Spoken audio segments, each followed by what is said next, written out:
the emergency? Hi. I'm at the corner of Pleasant Hill and John Young Parkway. I'm in a Walgreens parking lot, and my car will not start. I'm locked inside my car. I cannot open my car. I can't get the windows in. In the shadow of the breathtaking Yosemite National Park, where nature's beauty hides the darkest secrets, a tale of unspeakable horror unfolded nearly 2 decades ago. In the summer of 1990, Central California was rocked by a series of brutal killings that sent shockwaves through the community. The perpetrator, Cary Stayner, had a name forever tainted by the sinister acts he committed, but ironically he shared a surname with a hero from the past, his younger brother, Stephen Stayner. Decades earlier, Stephen had become a beacon of hope and survival. At just 7 years old, he was kidnapped in 1972, enduring years of unimaginable torment at the hands of his captor. Yet his resilience shone through when, at the age of 14, he led another abducted boy to freedom. Stephen's courageous escape was celebrated, a miraculous homecoming that marked him as a hero. Tragically, Stephen's life was cut short in 1989, leaving a legacy of bravery behind. However, the Stayner name would soon be marred by Cary's heinous acts. In 1999, Carol sunned a 42-year-old woman, her 15-year-old daughter Julie, and their 16-year-old family friend Silvina Palazzo went missing during their Yosemite tour. Cary Stayner, Stephen's older brother, was lurking in the shadows, working as a handyman at Cedar Lodge just outside the park.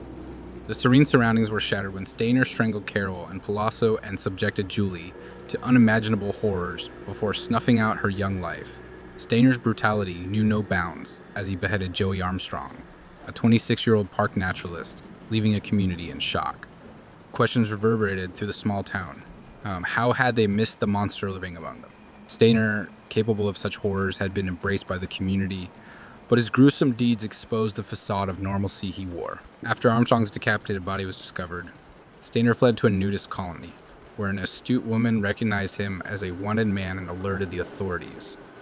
In the darkness of his cell, Stayner confessed to his crimes, revealing the depths of his depravity. "I wish I could have controlled myself and not done what I did," he uttered, a hollow apology for the lives he had mercilessly taken. Today, at 57 years old, Cary Stayner remains imprisoned in San Quentin, his name etched in infamy. The tale of the Stayner brothers stands as a chilling reminder of the thin line between heroism and horror, a stark contrast etched against the backdrop of the majestic Yosemite National Park.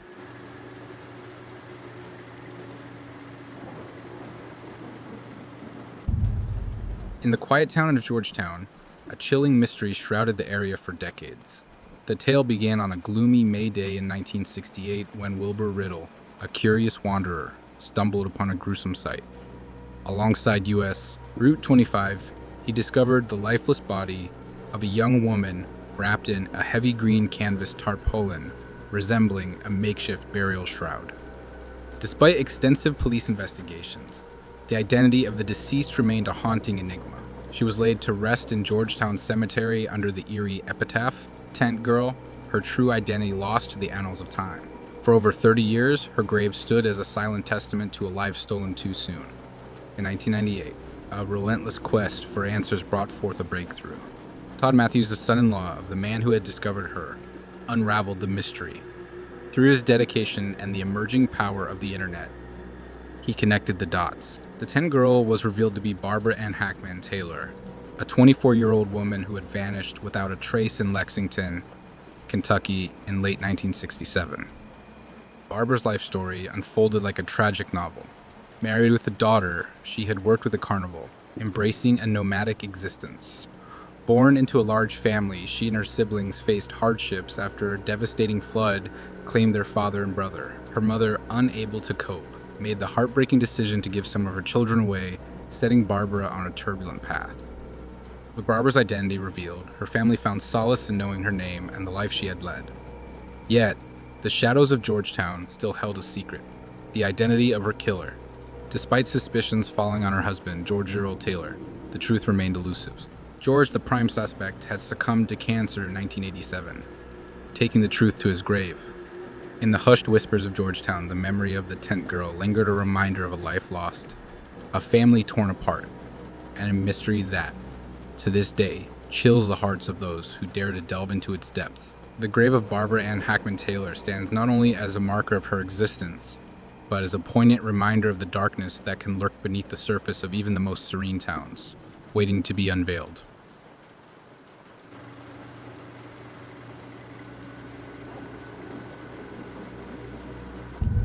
In the quietude of late 1980s Virginia, a sinister presence lurked on the picturesque Colonial Parkway. What was once a scenic route connecting historic landmarks transformed into the hunting ground for an enigmatic serial killer. Between 1986 and 1989, couples parked along the secluded stretches of the parkway met gruesome fates, their lives violently extinguished by a faceless predator. So the Colonial Parkway, a 22-mile ribbon linking Jamestown, Williamsburg, and Yorktown, bore witness to heinous acts of violence. The very darkness that cloaked the road's beauty by night became a menacing backdrop for these chilling events. Young lovers seeking solace in the shadows unknowingly sealed their destinies amidst the dense woods and winding roads.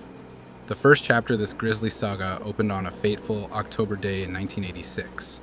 A white Honda Civic, nestled by the riverbank at Sheatham Annex Overlook, concealed the lifeless bodies of Rebecca Dowski and Kathleen Thomas, bound, strangled, and left with their throats slit.